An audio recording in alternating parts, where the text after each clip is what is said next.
Good morning. I'm Nandini Chatterjee, here conducting an interview for the Cast in Stone project. Thank you very much for agreeing to be interviewed for this project. Will you please tell us your name, your profession, and how you came to be interested in the statue of Robert Clive in Shrewsbury? Hi, I'm Kate Lanyon. I'm a curator with Shropshire Museums. I'm the curator based at Shrewsbury Museum and Art Gallery. Um, I became interested in the statue because we had been involved in an ongoing project looking firstly at our own ethnographic collections. We had funding to kind of re-examine that collection and to look at it with a subject specialist. We were very aware as a museum service that this was a collection that we felt we didn't fully understand, and we didn't know if there were any implications around that collection with any sensitivities around any particular objects that we needed to kind of be aware of and address. So we brought an ethnographic curator in to look at the collection. And then following on from that, we felt that reappraisal of the collection needed to be reflected in the collection's documentation and our interpretation of that collection as well. So we were thinking about kind of post-colonial impact of our collections and their kind of place in that wider story. And as we went into lockdown and issues started coming out about statues, that made us think a little bit further than just purely within the walls of our museum. We were aware that Clive was a figure of some concern, and that was reflected within items within our collection that related to Clive. But the focus of that then moved out of the museum into the square beyond, where the statue of Lord Clive stands. So as we felt it wasn't part of our museum collection, but it was right on our doorstep. So we felt that as kind of subject specialists about looking at our heritage, that we were probably the best people placed to kind of get the community involved in looking at the implications of that statue. And also we felt that by addressing it, it was saving us some heartache, because if there were going to be any issues around it, it was going to be right outside the museum. So we were going to be drawn into the debate whether we wanted to or not. So we felt it was best to be upfront and engaged right from the start. Thank you so much for that full and very clear answer. If I may, for people who don't know the sector quite as well as yourself, can I ask a few supplementary questions just to explain a few things? Um, you mentioned funding to look at your ethnographic collection. So could you explain what ethnographic collection means and give us a rough idea of what it consisted of? And what was the source of this funding, if you're willing to share that, and what date you received it? Yeah, that's fine. So our museum collections are nearly 200 years old now. So our museums were founded kind of right at the beginning of kind of provincial museum history. So the early collections within the museum were very much focused not only on the history of Shrewsbury and Shropshire, but also on kind of Shropshire's place within the empire. And a lot of people were bringing things back and donating it to their local museum. We reviewed these collections in the 1970s as part of a kind of West Midlands wide approach to kind of historic collections. And a decision was taken then that a lot of the ethnographic material in regional museums in the county, so stuff that kind of reflected kind of worldwide history beyond the West Midlands, was best placed within Birmingham Museum, where they had curators who were specialists in these kind of ethnographic stories. So a lot of the collections then were centralised and added to Birmingham's. We had a kind of a rump of a collection that was left, which was things that weren't picked up at the time, or things that were later accepted into the collection that really didn't fit within the collecting criteria. A lot of this material is African. There were a number of local people who had had kind of imperial jobs, mainly working as engineers in Africa. And then there was a few other bits from kind of North America, Asia, but the focus of that collection was not kind of North African. We had the funding to kind of review and revise our understanding of those items through the West Midlands Museums Development Programme. It has funding for collections that are kind of orphan collections where there isn't the curatorial expertise within the museum service to address them. And also about then trying to open those collections up and make them accessible. And we were very aware that we didn't have the skills and the understanding to do that ourselves. So that funding that is given to the programme by the Arts Council allowed us to do that. That's absolutely wonderful. You mentioned an ethnographic curator who came and visited and assessed your collections as part of this program. Please do say pass if you're not willing to share their name, but would you be willing to share their name and perhaps give us a very brief account of what that visit was like, what happened? Mm-hmm. Yes, so Len Pole is a curator who's worked with museum ethnographic collections kind of for most of his career, which means that, I mean, he's got a lot of expertise, but he's also kind of part of that network of ethnographic curators in the UK. So him coming in was really useful because he was able to look at that collection. A lot of it he was able to identify himself, where there were items he wasn't completely sure of. He was able to share it with colleagues and get feedback for us. So that allowed us to go through most of that collection and either confirm what identification we had for those objects already, or to update it, or just kind of make our understanding of that a lot more comprehensive. That's great, thanks. And finally, in relation to our big first question, you mentioned that there were some artifacts which were related to Robert Clive or the Clive family in the museum. What are they? I mean, the key two objects, because a lot of the museum collection has come from the Corporation of Shrewsbury as kind of civic objects. We have a loving cup, which is a big silver gilt tankard that was given by Clive to the Corporation of Shrewsbury. Strangely enough, around the time that they made him mayor of the town. So I'm sure there was no reason behind that donation at all. There's also his set of mayoral robes from when he was the mayor of the town.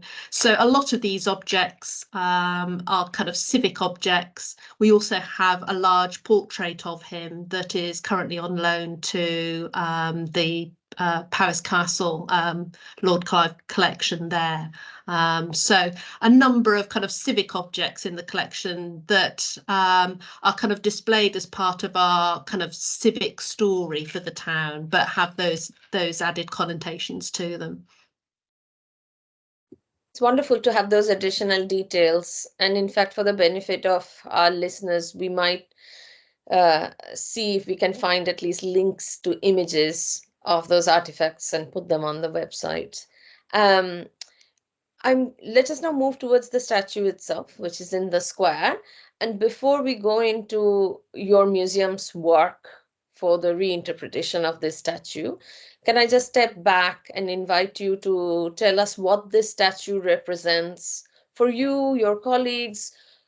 What is your knowledge of the history? You mentioned there were some concerns, but I'm curious how people find out about that. So if you could tell us not just your impressions, but how you and your colleagues actually found out about that, that would be very helpful. Thanks.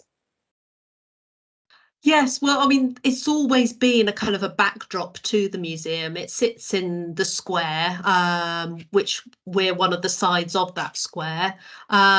So it's always there in the background, but it's one of those things that has kind of over the years kind of merged into the streetscape and had kind of really been forgotten, apart from probably being kind of in the way when they're holding markets in the town square.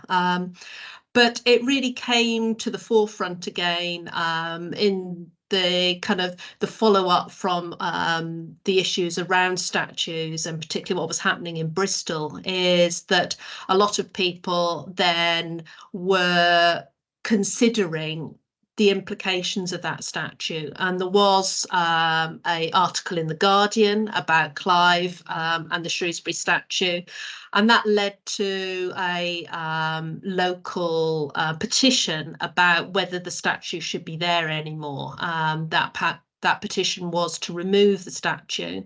In response to that, another petition was set up saying we must keep the statue.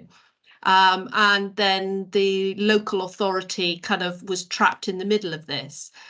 We kind of stepped up at the beginning of kind of this debate, saying that we felt that we were probably the people to address this. And we applied again for some funding through the West Midlands Museums Development and the Arts Council to reappraise the statue, really, and to kind of lead on this debate.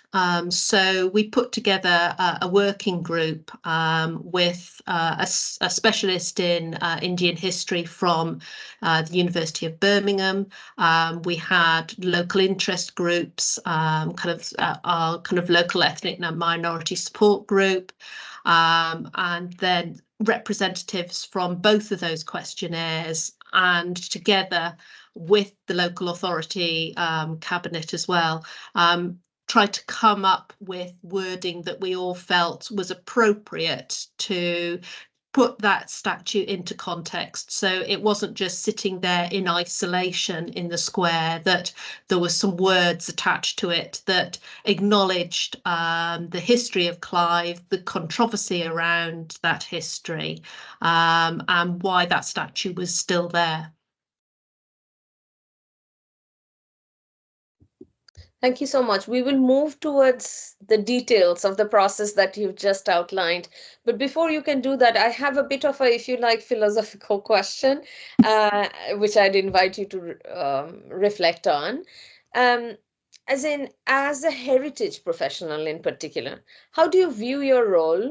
And you mentioned about this being an artifact, quite a large artifact, in fact, in the public square, which had blended into the background, but then had suddenly become visible because of the debates. And then, as you said, you took the lead, you as in the museum took the lead in the process of reinterpretation. How do you actually, I'd just like you to kind of articulate your role, if you like, as a heritage professional for our listeners. How do you see your role, and how do you think the history of an artifact relates to how an artifact ought to be presented? Yeah, I mean, that's always a really kind of difficult one, because, I mean, we feel our role is as interpreters, as explaining the past, but the past isn't something that is a definite story. It's something that is always going to be shaped by current attitudes and thoughts. So it's about presenting that information in a way that I think allows the reader, whether that's within a museum space or within the town itself, to kind of to be part of that process. So it's about putting that information out there in the context of today, but allowing the reader to have some leeway to think about how they want to view something. So we were very aware that the kind of the attitudes toward Clive have changed drastically over the history since it was current. Although even at the time he was a very controversial figure, and I think that's something that we considered quite a lot in our interpretation was that even at the time when the statue was being proposed, is that there was quite strong opposition to it in the town, and there were lobbyists who felt that it wasn't appropriate. So it's never been a statue that's been there and everyone has felt that it was relevant and right. So we felt that that needed to be reflected in the interpretation, but at the same time, it needed to be nuanced enough that we weren't just painting him as a kind of a villain of history, is that he still actually contributed a lot to the kind of the civic life of Shrewsbury. He was both mayor and he was also MP for the town. Now, a lot of that influence and his ability to kind of be a patron was based upon the wealth that he had made in India, and that needed to be recognised. But it's about making sure that your prejudices personally aren't kind of in there, and that you're not alienating a certain audience by kind of pushing one kind of narrative too hard. It has to be a rounded explanation of the past that allows everyone to engage with it and hopefully to learn something from it. So I'm very curious as a historian myself, because you gave a very full explanation of your role, for which I thank you. I'm kind of curious what you think is the relationship, or what's the difference really between history and heritage? Oh, yes. I mean, I think heritage is a term that I feel is a lot more loaded.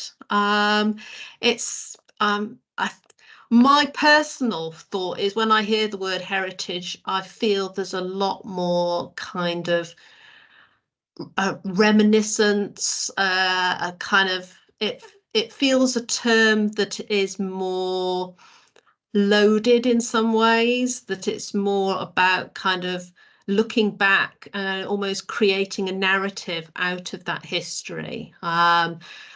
Whether that's actually true and whether actually history is kind of stripped of all of that kind of interpretation and that kind of trying to build a story that goes from one point to another, I don't think that is as true as perhaps some of us would like to feel that it is. But I always feel when I hear the term heritage, it feels that little bit more loaded, as if it comes with an endpoint that you're trying to tell the story towards. Very interesting. In that case, do you think it's accurate for us to have described you as a heritage professional? Ooh,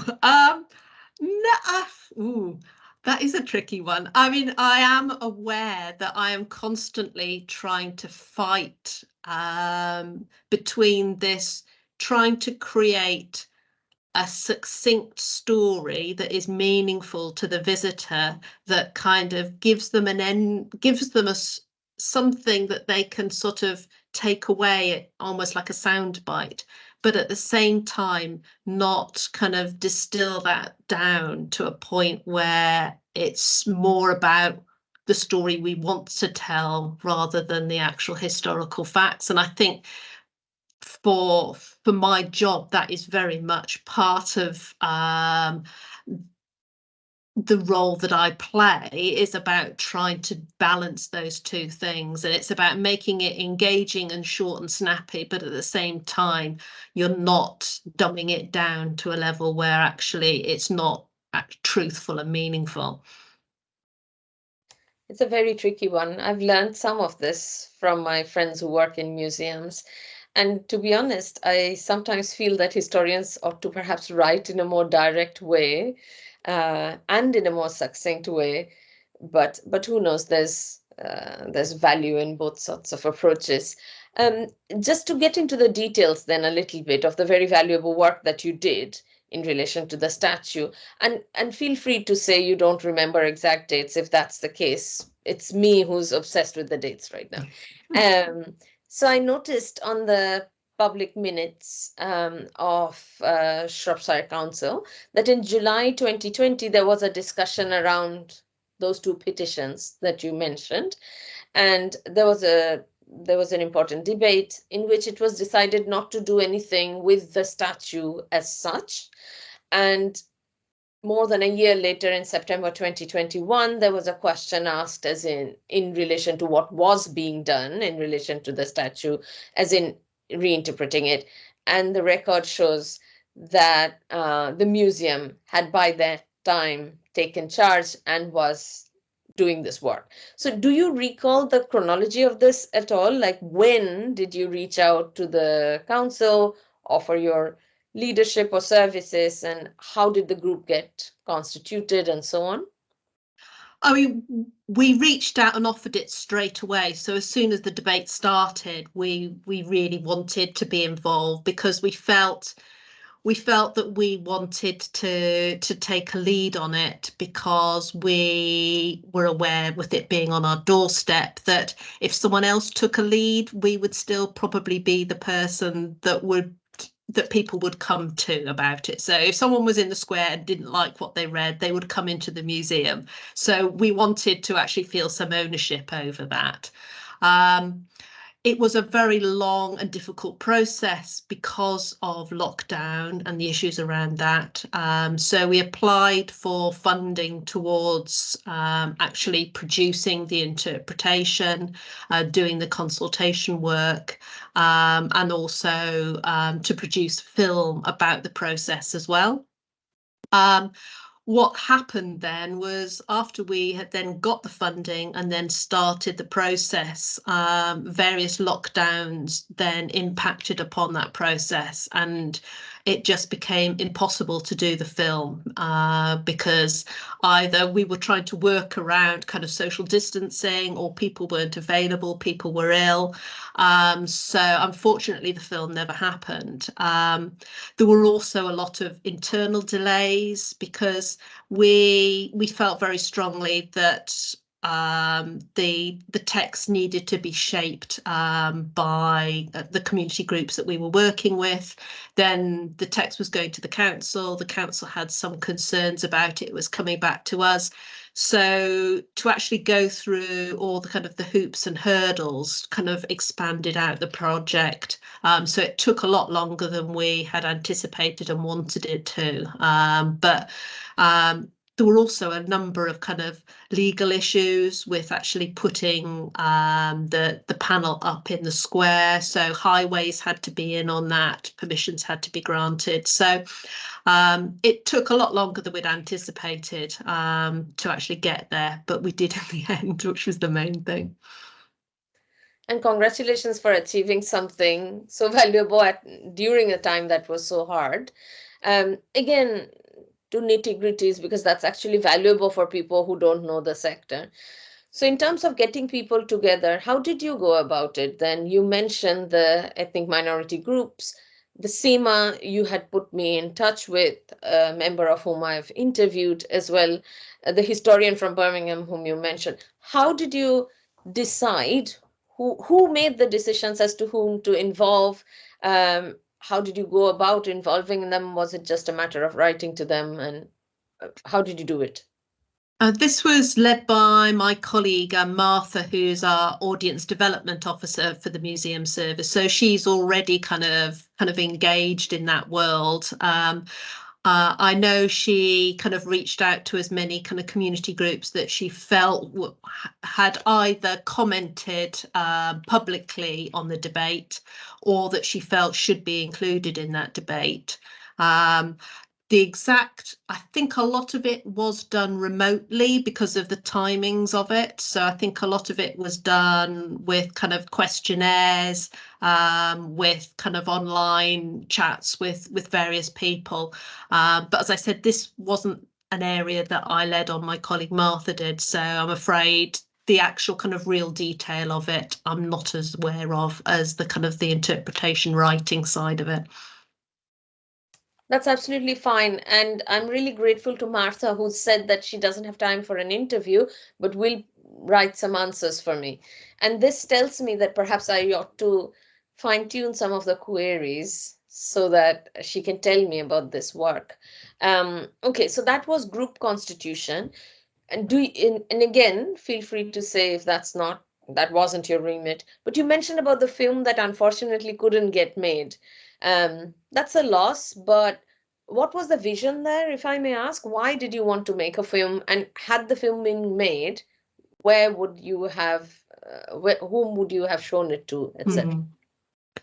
Well, I mean, one of the things, I mean, this goes back to our discussion about kind of your role as a kind of heritage interpreter. I mean, we felt that the whole debate around Clive was so complex, and that it needed more than 250 words on a panel, really, to kind of explain the story and his relevance, and also the controversy around him. So we felt that doing a kind of a short film to support the interpretation panel would allow us to kind of address that more broadly.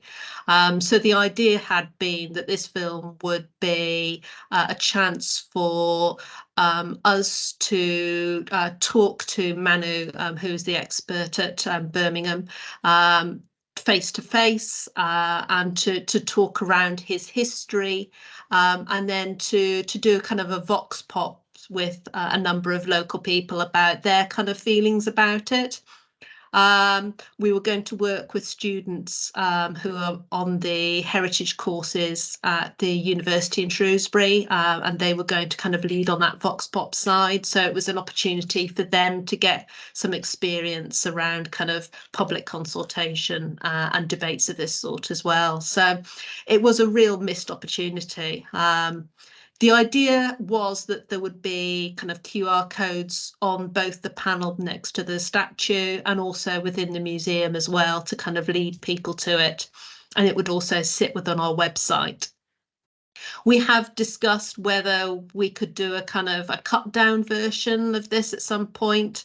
It's kind of on our list of things we would love to do films about, but that's a very long list, I'm afraid. There's always such challenges, isn't there? There's so many good things one can do. If you did make it, I mean, I should not actually make you feel that you're committing to anything which you're not. If you were to have made it in that past moment, which unfortunately is now in the past, would you have hired a filmmaker to make it? What was the vision there? Yes, we've got a filmmaker that we've worked with on a number of projects previously. So that grant money was to fund for him to come in and manage that process for us, because we wanted it to be a good quality piece of work. One of the other things that I forgot was we also worked with our colleagues in archives. So they were going to also present some of the documentation within archives about the actual commissioning of the statue, and what papers there are to kind of support both sides of the argument about Clive. Although we didn't get to do the film, archives have produced a kind of a resource about Clive, which is on their website. So that some of that research work that they did in preparation is now publicly available. So something did come out of it. That's excellent. I think that I have been guided by that resource, which is in a very nicely constructed web page, which gives links to documents, and that helped me in doing my own research in the archives, in fact. So I can confirm that that exists. I was wondering actually about the writing of the text itself.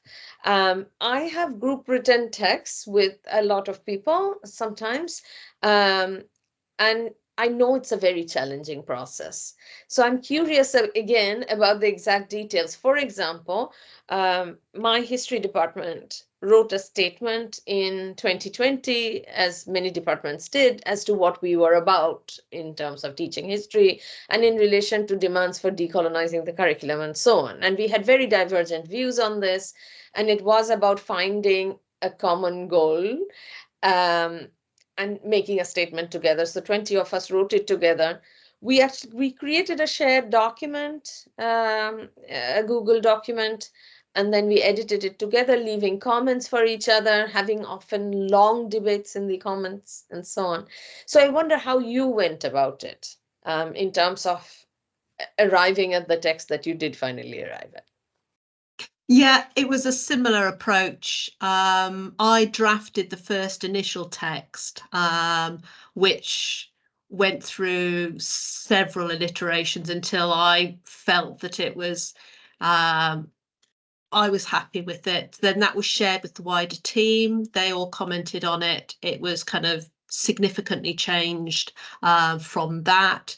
And then once we as a team felt happy about it, then it was shared with our stakeholder group. Then their comments fed into that. And there was a process of kind of to and fro with those kind of the two kind of main stakeholder groups for each of those petitions. As you can imagine, there was a lot of bouncing between those two, and nobody was completely happy at the end of it. But we got something that everyone was willing to sign up to. Then that went to council cabinet. They had some comments that came back. Some of those we had to push back against quite hard because we felt we'd already had those conversations with the stakeholder groups, and that we felt that it was almost pushing the process backwards. So maybe we should have brought cabinet in a little bit earlier. But we did reach something in the end that everyone was willing up to sign up to, both as a longer statement for the actual interpretation panel text, but also for a shorter kind of plaque statement. So the idea was that that shorter statement would be put permanently in as a kind of a metal plaque in the ground next to the statue, and then the longer interpretation text was on an interpretation panel that may in 20 years time not be there anymore, but we wanted to make sure that there was something that was as permanent as the statue attached to it. That's very interesting. In that case, actually, I need two photographs to go with the statue, which you've now alerted me to. So the metal plaque is now embedded onto the plinth. Is that how it is? No, unfortunately, because the plinth was listed, so because of the listing of the statue, that any change to that was going to be difficult. So there was a metal plaque that was designed to actually go in the paving in front of the statue. And it's there now? I will check. It should be. It was definitely on the list of, but yeah, I will check and I'll send you a photo of that. That'll be very good. I feel very silly about this actually, because I visited, as you know, and I took pictures, and I took several pictures of what may be, and I hope it's not because it's a valuable piece of work, the less permanent, bigger interpretation, which is on the side of the statue. Yeah. But perhaps I wasn't expecting it, hence I did not see the plaque on the paving, which might indeed be there. And for our listeners, if you send me the image, I'd be very grateful, and we shall put it on there as well. So two pieces of output, in fact, coming out of that. I heard from some people, and I wonder whether you could throw some light on this. Was there actually a temporary board or something like that that was installed next to the statue when this complex work was ongoing? And if so, what did it say? Yes, so the original text that we had drafted, so the draft that had been agreed by the museum service was put on a panel actually in the entrance to the museum, so just opposite. And then that gave us the opportunity that people could comment on it, write comment cards at the museum, and just drop those actually into us so that we could take that into consideration. Also, some of the university students then did kind of stop questionnaires with visitors coming in and out of the museum and just asked them to have a look and to say whether they were aware that the statue was in the square, how did they feel about it, what were their kind of views on the text. So that way we kind of got a kind of a wider evaluation of that text as well. This is so wonderful. I mean, would you be willing to share an image of that temporary text with me so I can see Yes, yeah, the yeah. I'll implementation was? have the graphic artwork somewhere so I can send that to you. That would be great. And I suppose the question is, another data cards, etc. Those, would they be open to research, or those are data protected for some reason? I mean, it doesn't reveal any names. No, it shouldn't be named. Martha would be the person to ask for that, because she led on that side of things. Excellent. Thank you. Because that seems to me like a really interesting people's archive of opinion at the time, doesn't it? Um, okay, so finally, oh no, there are a couple more things, if I may. So in this process, where, if at all, did Powys Castle fit in? Did you have any conversations with them? Yes, I mean, we contacted the team there, but again, because of all the issues around lockdown, all their staff were on furlough. So that meant that we couldn't actually work with the National Trust then. I have been in touch with them since. We have had discussions about the labelling. I don't think there's any labelling at the moment for the Lord Clive painting that we have on loan to them. So we have said that we would like there to be some labelling and that we would like to have some input into that. I think, again, they've had staff changes reasonably recently as well. So we haven't actually managed to progress that to date, but we are kind of completely open to working with them. Thank you again. That is really a question about like different organizational structures as well, isn't it? So I've got a set of rapid fire questions, if you like, which are all about organization in one way or the other. So one of my questions is really about any national, regional, or other frameworks for monument conservation, or any institutional directives that you may have had, because the story you told us was very different and actually led from work with artifacts within the museum and your awareness. But were there any such frameworks in relation to what's now being called contested heritage, etc., that you were working with at the time? No, I mean, we were aware of the national picture and what was happening nationally. But I think because it was already part of a kind of an ongoing process within the museum where we'd picked up on the kind of decolonializing collections and reassessing ethnographic collections, and that so we were already rolling with that for our own collections, and then we just kind of extended what we were doing to include the statue. So I think we were coming at it from a slightly different direction.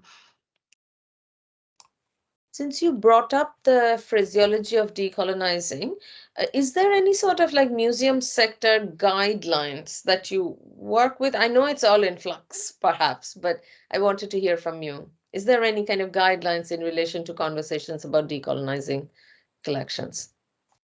It's certainly a really ongoing debate, and I mean there are kind of advice and examples and case studies that are kind of shared through the Museums Association. So it's something that is certainly kind of very high up on the museum's agenda at the moment. There are training courses that are run by the Museums Development Programme, for example. So there are those discussions going on, which we were kind of part of, that was kind of helping us shape what we were doing.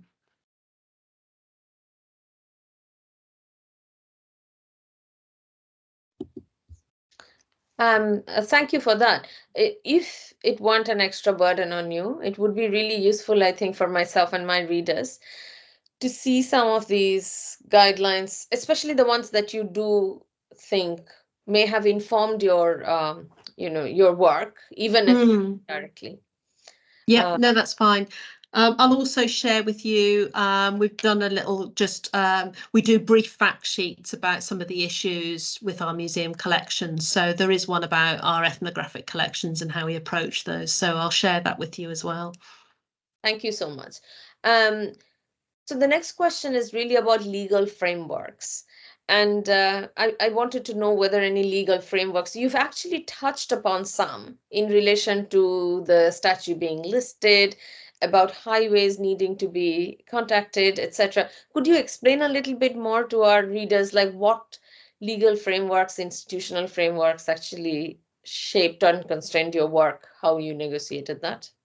I mean, the issue was with the statue being listed, so that was going to narrow our options because you would need listed monument consent to do anything physically to the statue. So we decided that trying to actually put a new plaque actually on the plinth or anything was going to slow the whole process down because of those extra issues that were going to have to be agreed by Historic England. So we decided that probably the most sensible option was to do an interpretation panel that stood alongside it. And that just needed us to get highways permission because the square is open to traffic. So any changes that are physically done within that space has to go through highways and would actually be implemented by the council's highways team. So we had to get permissions and agreements with them to take that forward.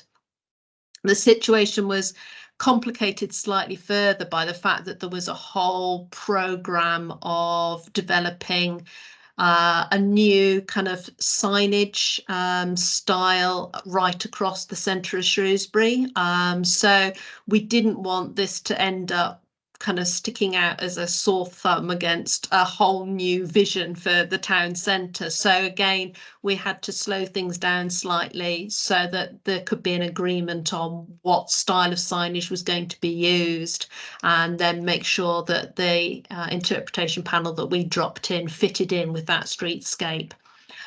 So that was the other kind of issue for us. But the only real kind of legal frameworky thing was that highways permissions. Thank you very much. About the new signage program, I found this online when I was researching the statue. That's a firm called City ID, isn't it, from Bristol, who did the signage for the new round. Did they have any input into the text at all, or was it just about the shape, size, color, etc.?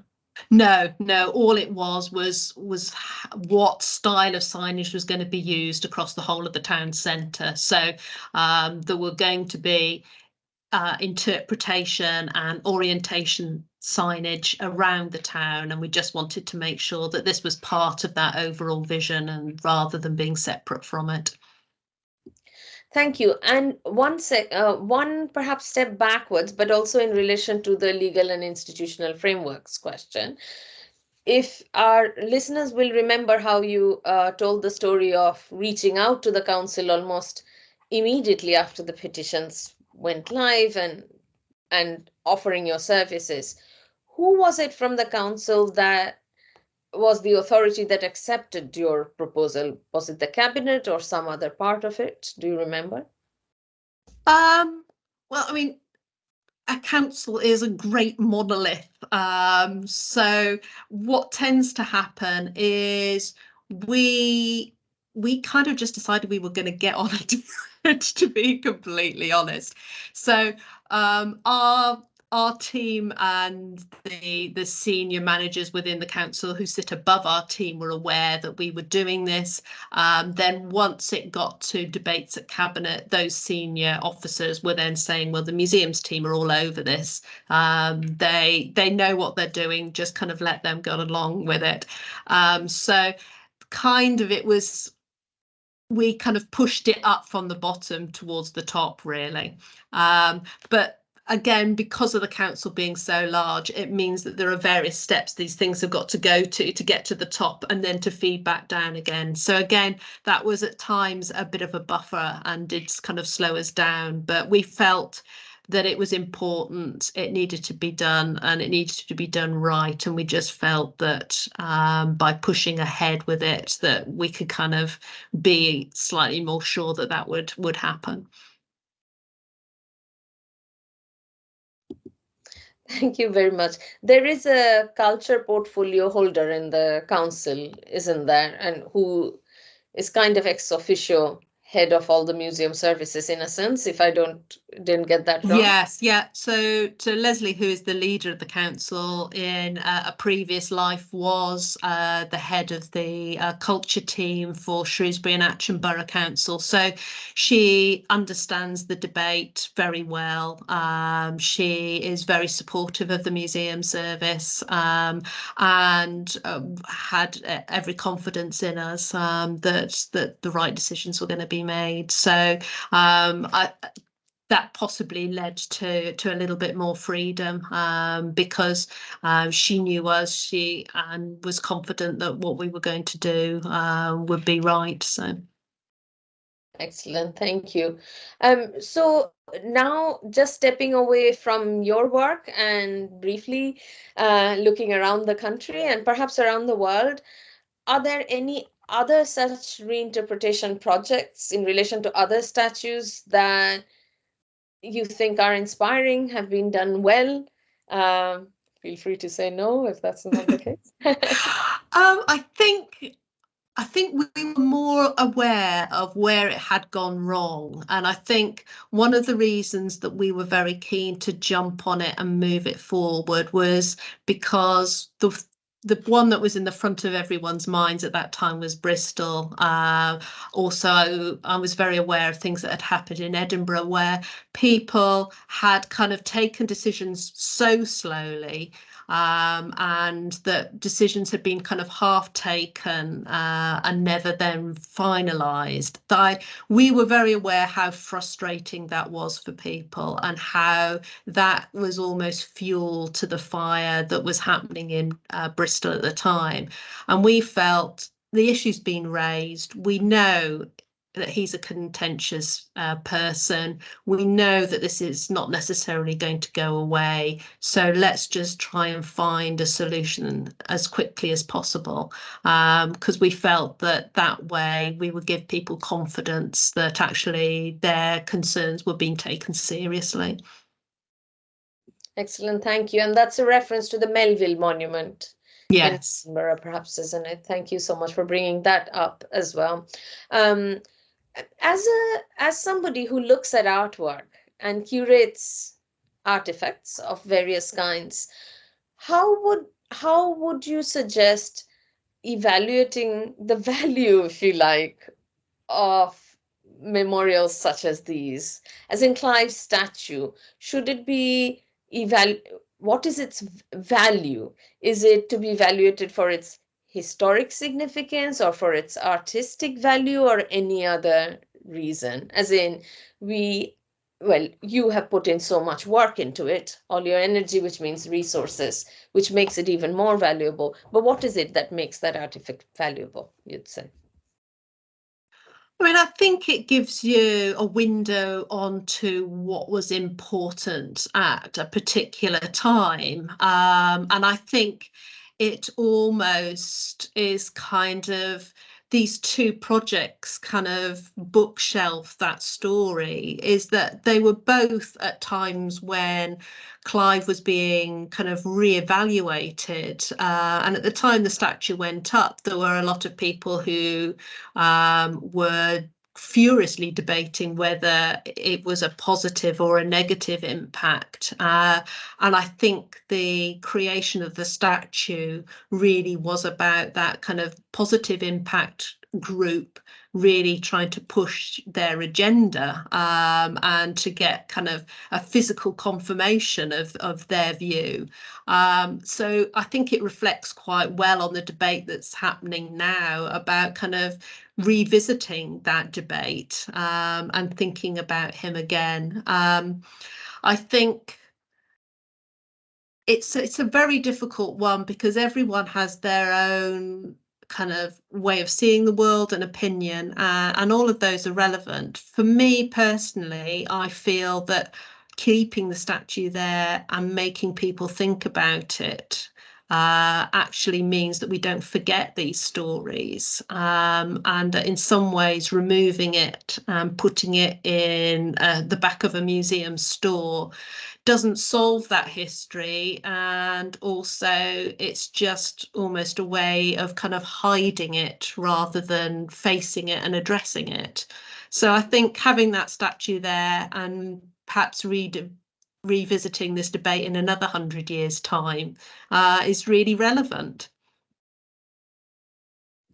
That's a really future-looking vision. Thank you for that suggestion. So are you satisfied with your work? Have you had good or bad feedback in relation to it? What's the takeaway from all of this? I mean, I think we were disappointed that we weren't able to kind of do the whole project and that the film didn't happen. We felt that that was a real opportunity to kind of dig deeper into the story.